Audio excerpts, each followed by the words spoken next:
Hello, this is Electric Universe Eyes, and today I wanted to look at the Earth because I think it expanded in antiquity during all of the cataclysmic stories that you hear from every religion and every culture. So, what I wanted to do is just start at the North Pole. And right here you can see where this mid-ocean crack starts to form. And right here at the top of the North Pole, to me, it looks like there's a circular motion. So I'm going to start by saying that it's my opinion and my belief that the Earth was much smaller. Let's say it's the size of Mars. That's just, again, where I'm going to start. And I think that during the change of stars, if there was a binary star system that merged with a trinary star system, which is what I am claiming, the Sun and Jupiter being this binary star system, coming in and influencing the trinary star system of Saturn, Uranus, and Neptune. The Earth being closest at this time to Saturn, and this trinary star system being enveloped in a plasma sheath so that you couldn't see the stars at that time. But when this other binary star system came in, it was first influenced by Jupiter. And I believe along with Jupiter came Mercury, Mercury being the messenger. And it may have been right at that moment when this all transpired. I don't know. But I think we got all of our water from Saturn, and that is when Saturn got its rings. So anyway, that's the setup. So believe what you want. That's what I'm going with right now. But I do think that the Earth expanded. So let's start here at the North Pole, and what I want to do is follow this ocean ridgeline here.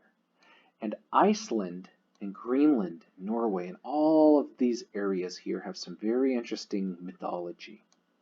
I'm not going to get into that because really what I wanted to focus on is just taking a tour around the world, and you tell me if you've ever seen this before, if you've questioned this before, or if you've never seen this before. I would love your comments here because I think it's a discussion that more people need to have, and it's going to help us understand how the world and the geological history of time actually works.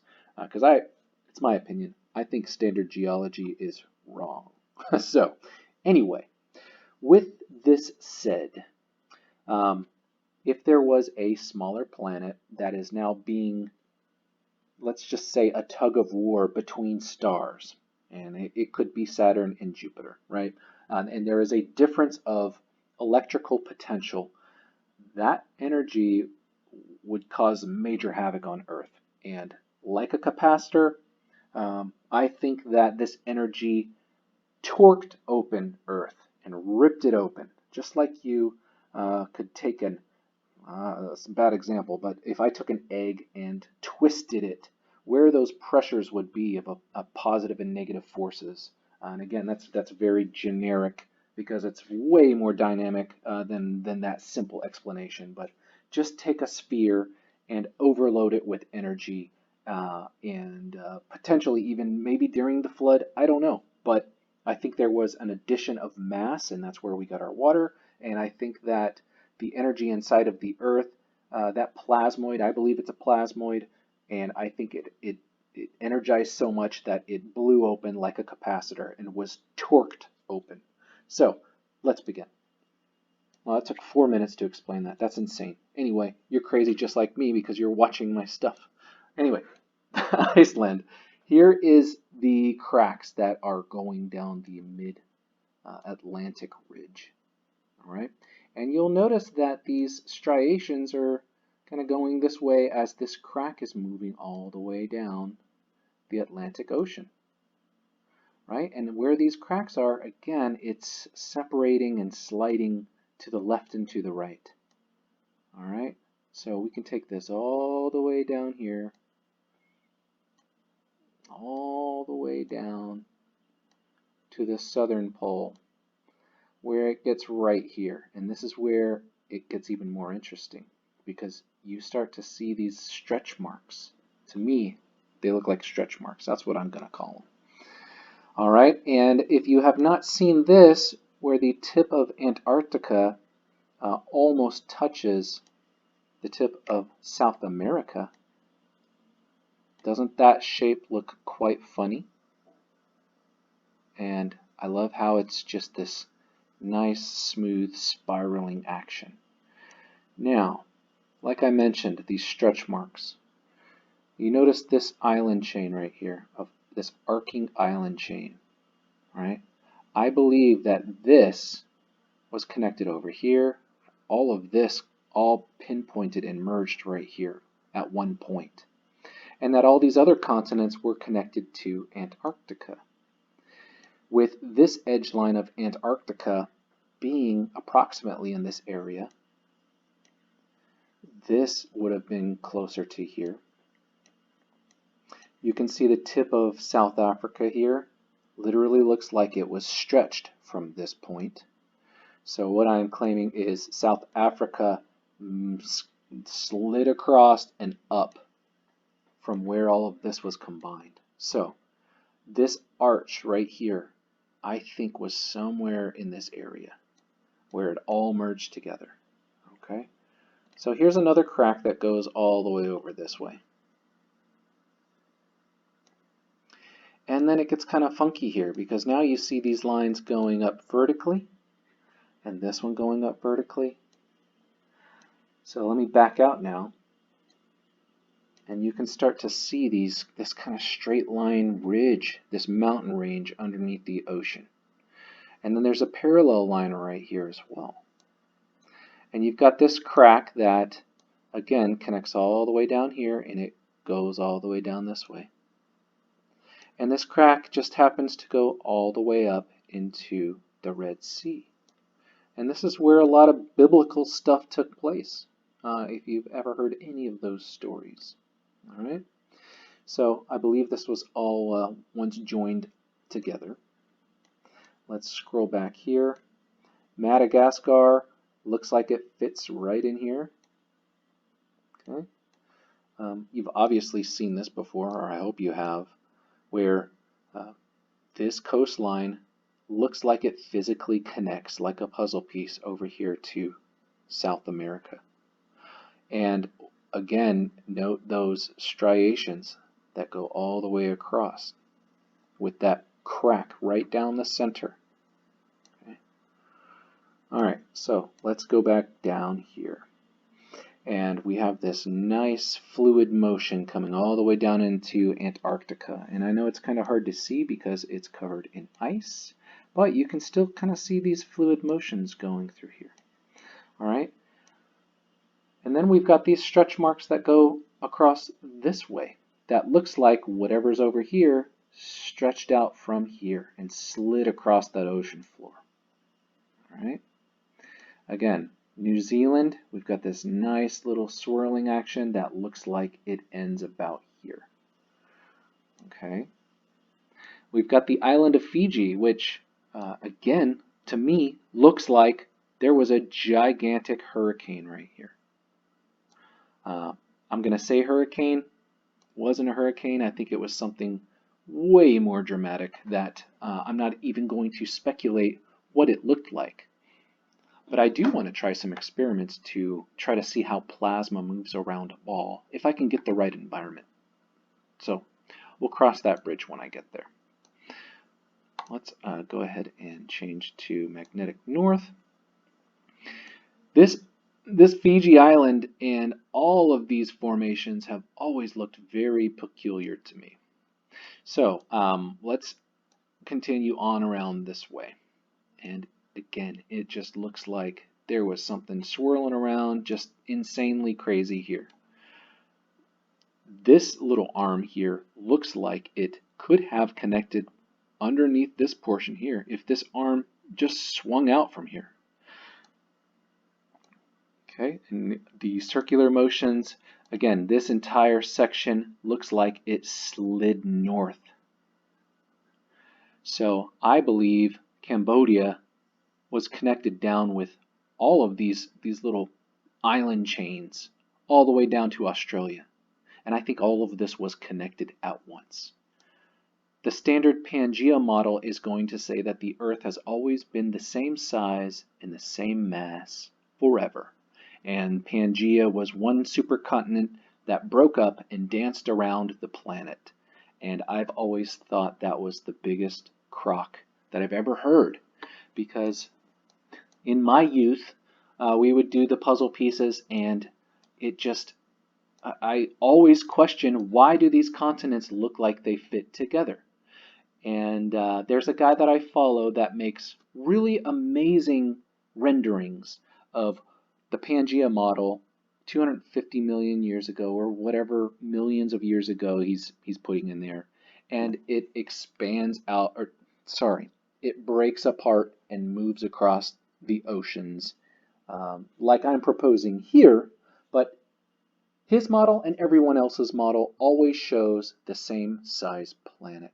And I've simply asked this guy, do your same model, but start it on a smaller sphere, about the size of Mars. Or take the exact current globe and squash it together and tell me it doesn't fit together. And if it doesn't fit together, I'm wrong. And I just want somebody else to do it. And I've just seen lots of other people do it. So Neil Adams is one of them. That's probably one of the first legit videos or renderings that I saw showing the expanding Earth. He's not the only one that I follow. There's lots of others that I follow. And again, I've been into this model for a long time of an expanded Earth. Some people think it's still growing. It might be. I don't know. But I do think that a major cataclysm caused the expansion of the Earth. So, anyway, let's continue on. If I dive down deep into the ocean, we're going to find all kinds of anomalies. And I don't necessarily want to do that right now, because I wanted to show this first of all. Okay, here's a big gotcha. If you've watched any of my past videos, or with Andrew Hall, or with Michael Steinbacher, for a long time I've long believed there was a gigantic storm that was on the planet that had gigantic vortices and storm systems that I imagine as ionized aurora that's wrapped around the Earth, that is pulling in all of these directions. So if the North and the South Pole is where the energy is entering and exiting the planet in an electric universe model, regardless if that energy is coming from the Sun, or from Jupiter, or Saturn, or it could be coming from another galaxy that's riding the Birkeland current. I don't know, and I don't really care. I just want to show this and share this and get your ideas on it. To me, it looks like whatever forces of energy that torqued this thing apart was riding this coastline. And there are a lot of formations around the world that look very similar. And everything seems to be very well connected as far as the shapes that it takes. And again, when Andrew Hall said, check out the clouds on Jupiter, look at the storm systems on Jupiter, and start comparing them to what we see on the Earth. And right here over Four Corners definitely looks like a giant vortex just caused all kinds of mountain building and destruction and all kinds of insane things. And if you take any time to read any of the Native American creation stories and the war stories, the Lakota say there were millions of Native Americans across the country before this great war happened. And I'm not saying this is a war of the people. I'm saying this is a war of the planets, and that energy affected our planet, and it killed lots of people. I live right here in Texas. So you can see where this this ancient fault line wraps up. Right here, this area is Dallas-Fort Worth. All of this pinches inward, and all of this runs up. This is a raised, elevated area. All the rest of this is a depressed area. Down here in the Gulf of Mexico, they say, I believe it's the Chicxulub, if I'm saying that correct, is a giant meteor crater. I don't think it was a meteor. I don't think an asteroid hit this planet. I think it was plasma discharge that was carving out the Gulf of Mexico, causing these strange shapes right here below Cuba, these straight lines, and all of these wrapping, swirling things here. Someone else pointed this out. Look at the panhandle of Florida. Why does that match way up here in Canada?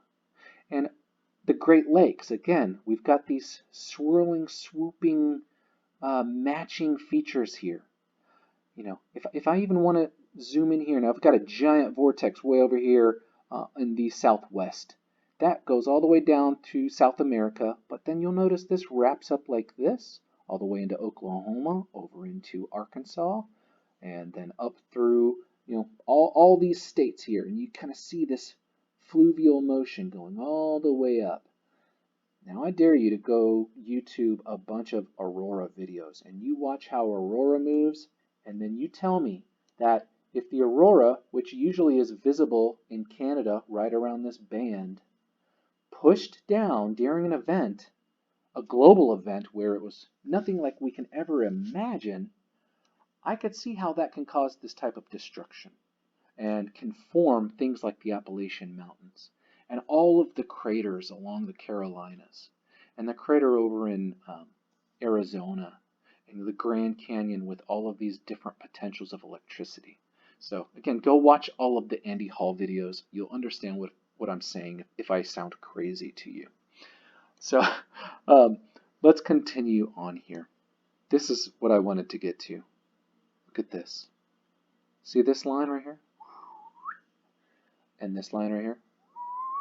All the way out to Hawaii. And this line right here? And this line right here? Bam. Those look like stretch marks. Like this continent, or this edge of the continent of North America used to be over here. And maybe this is perhaps where it originally connected, but I think this line right here is the separator. And I've also found it fascinating that these figures in the ocean bed, all of these little filaments are wrapping off this way, and it looks like a dragon to me. And it looks like this would be the head of the dragon and that going that way. So again, I am seeing an electrical force that is pulling up all these little underwater mountain chains. Standard geology is just going to say, well, they're all just volcanoes, and that's a natural process. Fine, geologists, you stick with that. I think the entire planet was wrapped in plasma. Some places got it a lot worse. Some places got spared, but it was literally hell on earth, if you can imagine, right? So, we've got these nice swooping things. Japan has lots of legends about dragons. I dare you to look up anything Japanese and not hear about anything with a dragon. You're not going to, because it's all about dragons. And do dragons exist? I've never seen one. But just the other day, I took a positive and a negative pole and burned a dragon in some wood. And that freaked me out.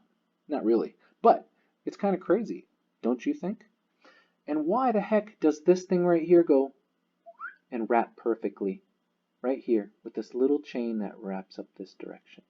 And why is this little pinch right here so perfect? And then why are these coming right out of that pinch? And why does all this stuff just seem to match up? These are the questions I'm asking. Why aren't you asking these questions? Perhaps you are. I don't know. I mean, I think I know. I just can't say I'm right, because if I say I'm right, then you'll be like, no, man, you're wrong. But check it out.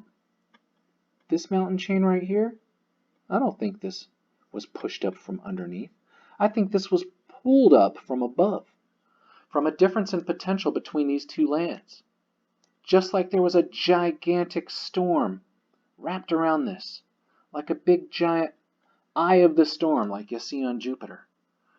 Man, the Middle East has all kinds of crazy stories. I could zoom into so many places here and show you, but I'm not going to. We don't need to do that yet. Save that for another video. But just look at all of these dead wastelands. It's just, look at that. It's nuts. You know what? I am going to zoom in here. I think the Eye of the Sahara is over here. Right there. Look at that. Boom. Let's just look at this for a second. The eye of the Sahara, or I think they call it the Ricat structure. Look at that. It looks like a Birkeland current, does it not? It looks like an electric filament just said vroom and rotated, counter-rotated right here and just burned this area up. Look at all of this. Is this elevated? I bet it is. Let's see if it's going to render it that way. You know what? That's actually looks like it's etched away. So some EDM functions right here. Look at that. And that's a perfect match right there for this little guy too. Here, let's just go this way a little bit and see what we see. Alright, I'm sidetracking, but that's my nickname. My wife gave me the nickname Sidetrack years ago, and I believe it. But check this out. Now we're getting right into the eye, and this place is nuts. The Eye of Africa, that's what they call it. You know what? I'm going to click on this, and we're going to look at some people's pictures here. I don't own any of this photos, so don't get mad at me, people. Alright, look, these are some real-time photos from an airplane. That's pretty cool. That's it? Just 2 photos? That's lame. Alright, well, anyway, let's go back. Still, is that insane or what? I think that's crazy. Have you ever seen that before? I bet a bunch of you have. Look at this. What's this? Why is this little circular feature still right here, huh? Look, it looks like it's got a moat around it. And then it's got a crater in the middle. Is that right? Let's take a look. Can't really tell. But that looks pretty suspect to me. And then look, we got these Lichtenberg figures coming out here. Just looks like a ton of electricity trying to connect to each other. You see that? No, I don't think it's water. I don't think it's solely water. And I definitely think there was water involved, but come on. Come on, guys. Look at this. Look at that. Let's take a look here. It looks like a volcano at first, doesn't it? Why is it so black and charred and raised up like this? Look at that. That's awesome. What the heck? Look, it looks like whatever it was wrapped around this way. These winds were pulling up this way. And this looks like it was really hot and burnt and charred. I would not want to be in this area because that looks like whatever formed that was really hot. And to me, this doesn't look like volcanism, honestly. This looks like something I made in the lab. Alright, anyway, let's zoom out of all of this fun stuff.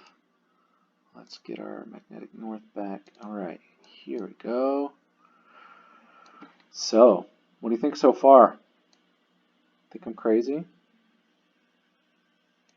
Oh, I'll just tell you I'm crazy so you don't have to think it. Anyway, I think that's pretty much what I have for you today. That's what I wanted to show you. Here's another interesting thing about Google Earth. If you're on Google Earth, it's going to show you real-time cloud data. Google has tons of satellites out there, so they're capturing all of this cloud data. And what I will usually see is these interesting cloud chains. And I bet we'll find some straight line winds here. Boom, right there. There are always straight line winds somewhere on the planet. So with electricity, there's double layers and there's cross-hatching that is prevalent on things. So again, I'm not the expert. I'm just a guy that just keeps noticing all these patterns. And I never talk about them. I've done this, what I'm doing right now, so many times, and I've never captured it, and I've never talked about it really. And I felt it was time I should just do that. So if you don't get on Google Earth often, I think you should. You should try it. All right. So, well, I think that's what I got for you today.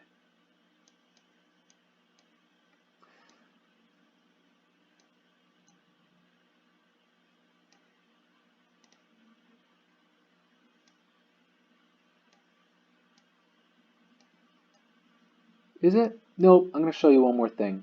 Remember I pointed out this little Florida thing here? If we go down here to this bay in Canada, let's just look at the shape again. Dun, dun, dun. See that shape? One thing you'll notice too on Florida, instead of having these raised islands, you actually have a bunch of holes. So Florida seems like it's the opposite, where it's all raised land, but with all of these little peppered holes and giant lakes. You see that? Have you ever looked at this?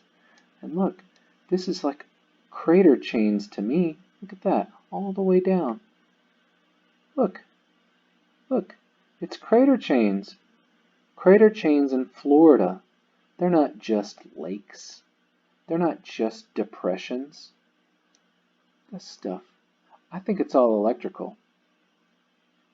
The Native Americans have interesting stories in this area too, as they should.